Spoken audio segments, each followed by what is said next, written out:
मैं ब्रजेश पांडे आप सबका अपने YouTube चैनल पे एक बार फिर स्वागत करता हूं। आज का जो हमारा टॉपिक है, कल के लेक्चर का नेक्स्ट पार्ट है। कल हमने बात की थी पॉजिटिव कैटालिस्ट क्या होते हैं, नेगेटिव कैटालिस्ट क्या होते हैं, इंड्यूस्ड कैटालिसिस क्या होती है और ऑटो कैटालिस्ट क्या होता है। डिटेल में काफी मैंने कल आप लोगों के साथ डिस्कस किया था। आज हम स्टार्ट करने वाले हैं कैटालिसिस के on the basis of state. हम दो पार्ट में डिवाइड करते हैं, होमोजीनियस कैटालिसिस और हिट्रोजीनियस कैटालिसिस, और इनका जो मैकेनिज्म है वो भी डिफरेंट है। वो सब मैं इस लेक्चर में आज मैं डिटेल में एक्सप्लेन करने वाला हूं। कल के वीडियो में हम कैरेक्टरिस्टिक्स ऑफ कैटालिस्ट की बात करेंगे, शेप सिलेक्टिव कैटालिस्ट की बात करेंगे, और उसके बाद नेक्स्ट वीडियो में हम एंजाइम की बात करेंगे, और तब हमारा जो सरफेस केमिस्ट्री है पूरा चैप्टर अच्छी तरह कंप्लीट हो जाएगा। तो चलो स्टार्ट करते हैं स्टूडेंट। आज हम होमोजीनियस कैटालिसिस। तो होमो का मतलब आप सबको पता ही है, सेम। अब क्या चीज यहाँ पे सेम है होमोजीनियस कैटालिसिस में? होमोजीनियस कैटालिसिस का मतलब होता है कि जब आपका रिएक्टेंट और कैटालिस्ट दोनों सेम फेस में होते हैं। सेम फेस का मतलब अगर आपका रिएक्टेंट सॉलिड है और कैटालिस्ट भी सॉलिड है तो हम कहेंगे ये होमोजीनियस कैटालिसिस है। मगर अगर रिएक्टेंट और कैटालिस्ट आपके डिफरेंट फेस में होते हैं तो उसको हम क्या स्टूडेंट बोलते हैं? Heterogeneous catalysis. यानी मान लो रिएक्टेंट मेरा लिक्विड है और जो मेरा कैटालिस्ट है वो सॉलिड है, तो ऐसे केस में हमने हिट्रोजीनियस कैटालिसिस कहते हैं। तो रिएक्टेंट और कैटालिस्ट के फेस के डिफरेंस के बेस पर हम कैटालिस्ट को दो टाइप में डिवाइड करते हैं, होमोजीनियस कैटालिसिस और हिट्रोजीनियस कैटालिसिस। मेरे ख्याल से आपको डेफिनेशन क्लियर होगी। कोई पूछे होमोजीनियस कैटालिसिस क्या है तो आप कहेंगे the catalyst when catalyst have same phase as reactant of the reaction, then that catalyst is called homogeneous catalysis. And if the phase of catalyst and reactant are different, then this is called heterogeneous catalyst. और phenomena is called heterogeneous catalysis. कल भी मैंने आपको बताया था phenomena word का कब इस्तेमाल करना है। अब एग्जांपल के थ्रू समझते हैं। पहले हम बात करेंगे होमोजीनियस कैटालिसिस की। अगर हम होमोजीनियस कैटालिसिस की अगर बात करते हैं स्टूडेंट, तो एग्जांपल के थ्रू समझते हैं। मान लो मेरे पास सल्फर डाइऑक्साइड है और मैंने ऑक्सीजन के साथ रिएक्शन की, हमें मिल गया क्या? Sulphur trioxide. ये रिएक्शन हमने कल भी बात की थी। अब इसमें जो रिएक्टेंट है ये गैस है हमारा। अब हम जिसमें कैटालिस्ट लेते हैं, जैसे नाइट्रोजन ऑक्साइड हमने ले लिया, ये भी क्या है? गैस। तो अगर आपका रिएक्टेंट और प्रोडक्ट कैटालिस्ट, इनके जो स्टेट है सेम है, then catalyst is called homogeneous catalyst and this phenomena is called homogeneous catalysis. अब ये जो रिएक्शन है स्टूडेंट ध्यान से देखना, अभी से बैलेंस कर लेते हैं। बैलेंस है ये कहां पे होती है? लेड चैम्बर प्रोसेस भी इसे बोलते हैं, lead chamber process. Lead chamber process for the formation of sulphuric acid. इसी तरह यही रिएक्शन अगर कैटालिस्ट चेंज कर देते हैं तो फॉर्मेशन ऑफ सल्फ्यूरिक एसिड जब हम कॉन्टैक्ट प्रोसेस के थ्रू करते हैं वहां पे भी इस्तेमाल होता है, मगर वो हिट्रोजीनियस कैटालिसिस के अंदर होता है, कॉन्टैक्ट प्रोसेस के अंदर। और ये जो है लेड चैम्बर प्रोसेस, ये होमोजीनियस कैटालिसिस का एग्जांपल है। और एग्जांपल की अगर हम बात करें तो आप एग्जांपल ले लीजिए हाइड्रोलिसिस ऑफ मिथाइल एसीटेट या इथाइल एसीटेट, कुछ भी ले सकते हैं आप। हम जब इसकी वाटर के साथ स्टूडेंट रिएक्शन करते हैं in the presence of HCl। अब देखिए जब ये जो सॉल्यूशन बनते हैं ये लिक्विड स्टेट में होते हैं, ये सॉलिड स्टेट में, और जो HCl वो भी क्या है? लिक्विड है। तो फॉर्मेशन किसकी होती है? एसिटिक एसिड प्लस मीथेनॉल, और ये दोनों भी हमारे क्या है स्टूडेंट? लिक्विड ही हैं। तो ये हमारा होमोजीनियस कैटालिसिस कहलाता है। और एग्जांपल लें C12H22O11। वैसे तो सुक्रोज क्या है? पॉलीसर सॉलिड है, मगर जब हम रिएक्शन कराते हैं तो इसको डिसोल्व करते हैं तो ये लिक्विड फॉर्म में है। सुक्रोज कि जब हम हाइड्रोलिसिस करते हैं in the presence of sulphuric acid, ये भी लिक्विड, ये भी लिक्विड। तो ये जो कैटालिसिस, ये जो कह रहा है यहाँ पे जो sulphuric acid as a homogeneous catalyst की तरह क्या करेगा? काम करेगा। क्या बन जाता है आप सबको ही पता है? C6H12O6, C6H12O6, glucose and fructose. मगर दोनों की स्टेट क्या रहेगी? यहाँ पे सॉल्यूशन की फॉर्म में है, सॉल्यूशन लिक्विड की फॉर्म में।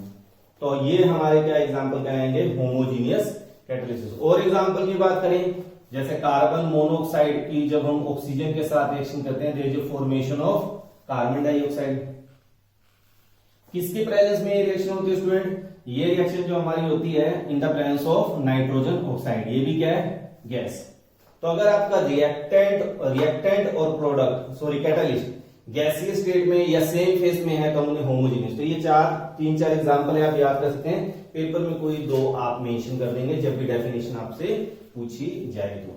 नेक्स्ट हम बात करते हैं हिट्रोजीनियस कैटालिस्ट, फिर हम मैकेनिज्म की बात करेंगे, या पहले मैकेनिज्म ही कर लेते हैं होमोजीनियस का।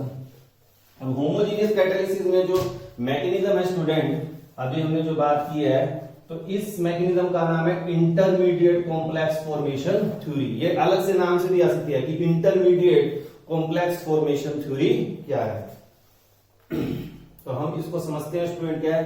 तो बिल्कुल सिंपल सा कॉन्सेप्ट है, कल भी हमने बात की थी जब हमने पॉजिटिव कैटालिसिस की बात की थी कि रिएक्टेंट और कैटालिस्ट ये मिलकर इंटरमीडिएट कॉम्प्लेक्स बना देते हैं। तो एक्चुअल में होता क्या है कि जो कैटालिस्ट है आपका when react with one or more reactant form intermediate complex compound. और उसकी खास बात क्या होती है, कल भी स्टूडेंट मैंने आपको बताया था, खास बात क्या होती है, हैविंग लो एक्टिवेशन एनर्जी। ये खास बात है, याद रखना, एक्टिवेशन एनर्जी। और लो एक्टिवेशन एनर्जी होने की वजह से स्टूडेंट जो यहाँ पे एनर्जी लो एक्टिवेशन एनर्जी है, इसीलिए रिएक्शन की स्पीड क्या हो जाती है, बढ़ जाती है। अब आपने सर ये इंटरमीडिएट कॉम्प्लेक्स कैसे बनते हैं, मैकेनिज्म के थ्रू समझाइए। तो अब हम उसको समझते हैं कि कैसे होता है, थोड़ा सा रिएक्शन को और बारीकी से बात करते हैं। अभी आपने रिएक्शन की थी, हमने एक रिएक्शन लिखी थी student, SO2 plus O2 in presence of NO gets convert into SO3। अब इसको थोड़ा सा मैकेनिज्म पॉइंट से समझते हैं कि एक्चुअल में ये कैटालिस्ट कैसे इंटरमीडिएट कॉम्प्लेक्स कंपाउंड बनाता है। तो एक्चुअल में स्टूडेंट होता क्या है, जो NO है वो O2 के साथ रिएक्शन करके NO2 की फॉर्मेशन कर देता है। और जो ये NO2 बनता है स्टूडेंट इंटरमीडिएट कॉम्प्लेक्स कंपाउंड, यहां भी ये इंटरमीडिएट कॉम्प्लेक्स कंपाउंड बन गया, ठीक है, हैविंग लो एक्टिवेशन एनर्जी, जिसकी एक्टिवेशन एनर्जी क्या होती है, लो होती है। अब ये जो इंटरमीडिएट कॉम्प्लेक्स कंपाउंड है, ये अगले रिएक्टेंट के साथ रिएक्शन करके इसको कन्वर्ट कर देता है NOSO3 प्लस NO। और आप समझ सकते हैं, मेरे को अगर इसको रिएक्शन को बैलेंस करके दिखाना है तो मैं इसको 2 से मल्टीप्लाई करूंगा, और 2 से मल्टीप्लाई करूंगा 2NO से 2NO यहां से कट जाएगा स्टूडेंट, और यहां पे क्या बन जाएगा, 2NO2 से 2NO2 कट जाएगा। तो अगर जो ओवरऑल रिएक्शन आ जाएगी वो यही आ जाएगी। आपने ऐसा कुछ केमिकल काइनेटिक में भी कर रखा है। अब मेन पॉइंट जो समझने वाला है कि ये जो इंटरमीडिएट कॉम्प्लेक्स कंपाउंड बना है having low activation energy when it react with another reactant form the product and regenerate itself, regenerate catalyst. अब यहाँ पे कैटालिस्ट फिर क्या हो गया, रीजनरेट होगा, having same mass and same composition. इसीलिए कल मैंने डेफिनेशन में बताया था कि कैटालिस्ट वो होते हैं जो रिएक्शन के एंड में जिनका जो कंपोजिशन है और जो उनका मास है वो क्या रहता है, सेम रहता है। तो ये रीजनरेट हो जाते हैं। अभी रीजनरेट हो गया, फिर रिएक्शन को प्रोसीड करेगा, और इसीलिए रेट ऑफ रिएक्शन को क्या कर देता है, फास्ट कर देता है। और एग्जांपल की बात करें, और ले लेते हैं इसका एग्जांपल ताकि आपको और ज्यादा क्लैरिटी हो जाएगी सर क्या कहना चाह रहे हैं। अभी जब हम अगर हाइड्रोलिसिस ऑफ इथेनॉल की बात करें, हाइड्रोलिसिस ऑफ इथेनॉल को जब हम सल्फ्यूरिक एसिड के साथ ट्रीट करते हैं एक्सेस में, जब hydrolysis, there is a formation of diethyl ether plus H2O, dehydration of alcohol बोलते हैं। जब एक्सेस में इथेनॉल होता है सल्फ्यूरिक एसिड के साथ ट्रीट करते हैं, तो यहां पे भी जब मैकेनिज्म चलते हैं तो ये भी क्या करता है, कैटालिस्ट काम करता है। कैसे करता है देखिए, CH3 ये सब क्या है, लिक्विड स्टेट में स्टूडेंट, ठीक है।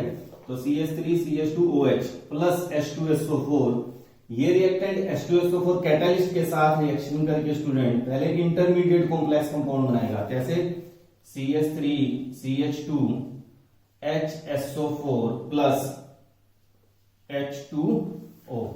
तो यहां पे एक इंटरमीडिएट कॉम्प्लेक्स कंपाउंड बनता है ethyl hydrogen sulphate, ethyl hydrogen sulphate की फॉर्मेशन आती है प्लस वाटर। और जब इस इथाइल हाइड्रोजन सल्फेट पे दूसरा मोलिक्यूल, क्योंकि हमने 2 मोलिक्यूल लिए थे, एक तो पहले यूज हो गया एक रिएक्टेंट के साथ इंटरमीडिएट कॉम्प्लेक्स में, अब दूसरे रिएक्टेंट ने इसके साथ रिएक्शन की CH3 CH2OH, क्या हो जाएगा student, there is a formation of diethyl ether और प्लस सल्फ्यूरिक एसिड, यानी रीजनरेट हो गया हमारा कैटलिस्ट। तो यही एक पॉइंट है जो आपको समझना चाहिए कि कैटलिस्ट क्या करते हैं, किसी एक या एक से ज्यादा रिएक्टेंट के साथ कंबाइन करके इंटरमीडिएट कॉम्प्लेक्स कंपाउंड बनाते हैं, और वो इंटरमीडिएट कॉम्प्लेक्स कंपाउंड जिसकी एक्टिवेशन एनर्जी कम होती है दूसरे रिएक्टेंट के साथ रिएक्शन करके कैटलिस्ट को बाहर कर देता है और एक नए प्रोडक्ट की जनरेशन कर देता है, that is called homogeneous catalysis. मेरे को उम्मीद है कि आपको बड़ी अच्छी तरह समझ आ गया होगा। नेक्स्ट हम बात करते हैं हेटेरोजीनियस कैटालिसिस। अब हेटेरोजीनियस कैटालिसिस की अगर स्टूडेंट बात करें हम, हेटेरोजीनियस पहले मैकेनिक बैलेंस समझते हैं कि हेटेरोजीनियस के एग्जांपल की अगर बात करें तो हेटेरोजीनियस की बात करें, अभी हमने पहले रिएक्शन अभी थोड़ी देर पहले लिखी, आपने सर एक ही रिएक्शन बार बार लिखी हो, मगर सोचिए कितनी इंपॉर्टेंट रिएक्शन है ये। अब इस प्रोसेस में अगर हम इस रिएक्शन को, वहां पे हमने नाइट्रोजन ऑक्साइड लिया था, यहां पे हम क्या कर रहे हैं स्टूडेंट, अगर मैं इस केस में प्लैटिनम भी ले सकते हैं, मगर मेन जो हम लेते हैं वो क्या लेते हैं, वेनेडियम पेंटाऑक्साइड। अगर इसी रिएक्शन को मैं वेनेडियम पेंटाऑक्साइड जो कि सॉलिड है और ये क्या है, गैस है, तो इस प्रोसेस को जो हम नाम देते हैं वो क्या है, कॉन्टैक्ट प्रोसेस। ये कॉन्टैक्ट प्रोसेस का क्या एक पार्ट है, ठीक है। Actually contact process formation of sulphuric acid है, तो उसके बीच में जो रेट डिटरमिनिंग स्टेप है वो ये होता है स्टूडेंट, SO3 की फॉर्मेशन।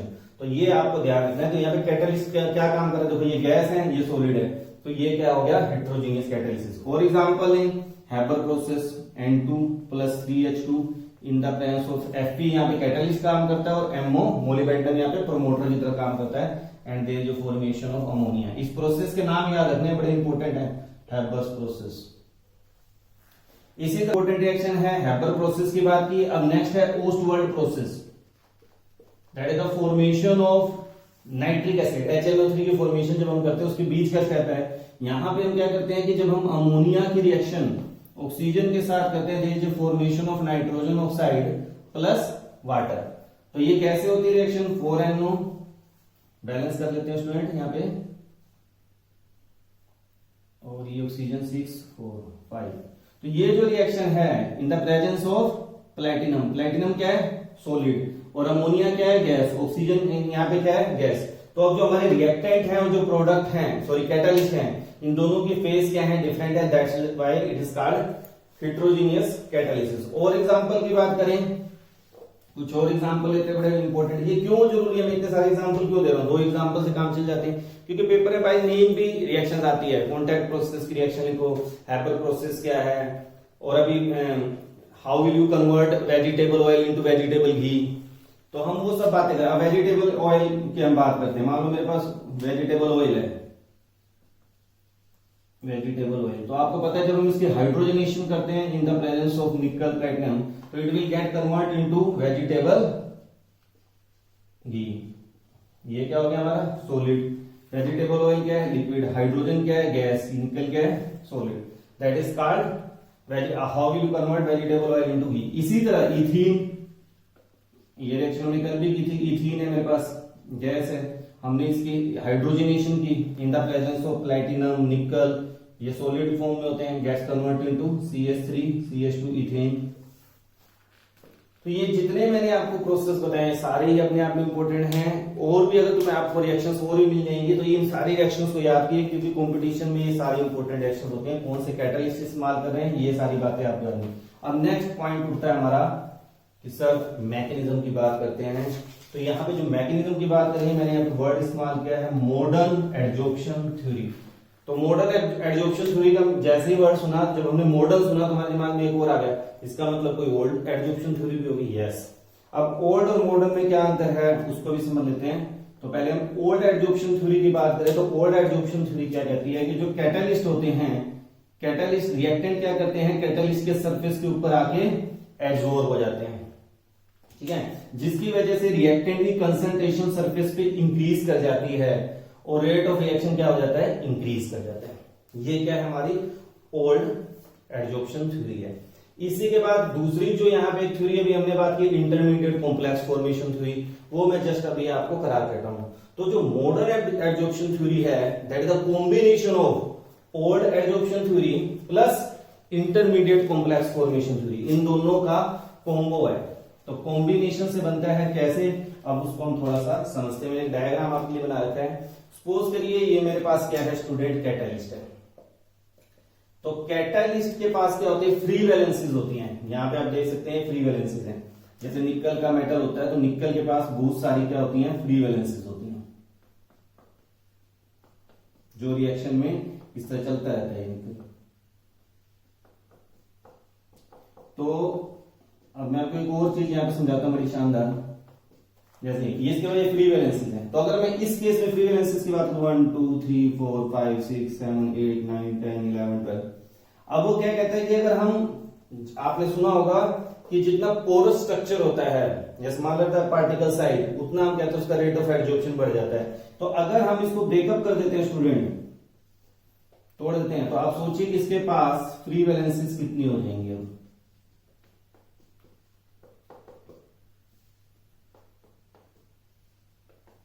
तो इसीलिए पार्टिकल साइज जब छोटा हो जाता है या हम इसे ब्रेकअप कर देते हैं तो number of free valencies increase हो जाती हैं और जिसकी वजह से रेट ऑफ एडजॉर्प्शन इंक्रीज कर जाता है। तो चारकोल जो पोर साइज में जब होता है तो उसकी वजह से उसका जो इफेक्टिव एडजॉर्प्शन है वो बढ़ जाता है। तो एक तरीका भी होता है एडजॉर्प्शन को इंक्रीज करने का। तो मान लो मेरे पास कोई कैटालिस्ट है, उसके पास सरफेस फ्री पड़े हुए हैं, तो हमारे पास रिएक्टेंट आया, हमने रिएक्टेंट लिया A+B। तो सबसे पहले ये दोनों रिएक्टेंट क्या आएंगे, इसके सरफेस के पास आएंगे, डिफ्यूज होंगे।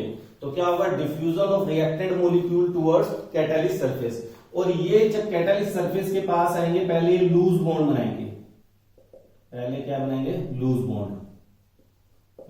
Bond with surface of catalyst. जो रिएक्टेंट मैंने स्टूडेंट लिए हैं उन्होंने क्या किया, सरफेस पे कैटालिस्ट के लूज बॉन्ड बनाए। एक तरह से ये कह सकते हैं कि फिजिजोप्शन हो गया, ठीक है। और उसके बाद जो ये हमारे रिएक्टेंट हैं ये क्या करते हैं स्टूडेंट, केमिकल बॉन्ड की फॉर्मेशन कर लेते हैं, दे फॉर्म केमिकल बॉन्ड। और ये जो केमिकल बॉन्ड बनता है यही हमारा क्या हो गया, इंटरमीडिएट कॉम्प्लेक्स कंपाउंड। जो मैंने कहा ना दो थ्योरी का मिक्सचर होगा, पहले एडजॉर्प्शन हुआ फिर इंटरमीडिएट कॉम्प्लेक्स कंपाउंड बन जाते हैं। अभी ये वाला जो बना है केमिकल बॉन्ड की फॉर्मेशन होगी और ये इंटरमीडिएट कॉम्प्लेक्स कंपाउंड हो गया। अब यहाँ पे क्या होगी, बॉन्डिंग होगी। मगर जब रिएक्टेंट कैटालिस्ट का बॉन्डिंग कर लेता है उसके बाद क्या करता है, कैटालिस्ट के साथ एफिनिटी बहुत ज्यादा अच्छी नहीं होती, तो कैटालिस्ट से अलग होकर यहाँ पे फिर डीजॉर्प्शन हो जाता है। डीजॉर्प्शन में क्या होता है, जो रिएक्टेंट बाउंडेड होते हैं वो रिएक्टेंट हट जाते हैं और इसके बाद दोबारा आपका कैटालिस्ट रीजनरेट हो गया और हमें प्रोडक्ट मिल गया AB मेरा क्या बन गया, प्रोडक्ट बन गया। और मेरा जो कैटालिस्ट है जैसे आपने फ्री पहले था वैसे ही क्या हो गया, रीजनरेट हो गया। अब ये कैटालिस्ट फिर इस्तेमाल होगा। यही इस थ्योरी की खासियत है कि जो कैटालिस्ट है, small amount of catalyst is sufficient for a big reaction. यानी कोई बड़ी रिएक्शन मुझे करनी है, लार्ज अमाउंट में प्रोडक्ट बनाना है, तो मुझे जो कैटालिस्ट है वो स्मॉल अमाउंट में चाहिए। क्यों, क्योंकि बार बार रीजनरेट हो रहा है, ठीक है ना, यहाँ पे रीजनरेट हो रहा है। This will also explain the catalytic inhibition. जो इनहिबिटर होते हैं, मान लो कैटालिटिक इनहिबिटर रिएक्शन के अंदर आ गए तो वो क्या करेंगे, इसके सरफेस को ऑक्यूपाई कर लेंगे। और अगर कैटालिस्ट इनहिबिटर ने इसके सरफेस को ऑक्यूपाई कर लिया तो रिएक्टेंट उसके साथ अच्छी तरह बॉन्डिंग नहीं कर पाएंगे और रेट ऑफ रिएक्शन क्या हो जाएगा, डिक्रीज कर देगा। नेगेटिव कैटालिस्ट कहलाते हैं वहां पे लोग, ठीक है ना। तो ये सारी पॉइंट आपको अच्छी तरह समझने हैं। मुझे उम्मीद है कि दोनों theories, homogeneous catalysis, heterogeneous catalysis, उसके एग्जांपल्स, मैकेनिज्म आपको अच्छी तरह मैं समझाने में कामयाब हुआ। अगर फिर भी कहीं कोई डाउट लगता है कि सर मुझे भी क्लियर नहीं है तो आप कमेंट बॉक्स में मेंशन करें, मैं और इसको आपको समझाने की कोशिश करूंगा। Thank you, have a nice day.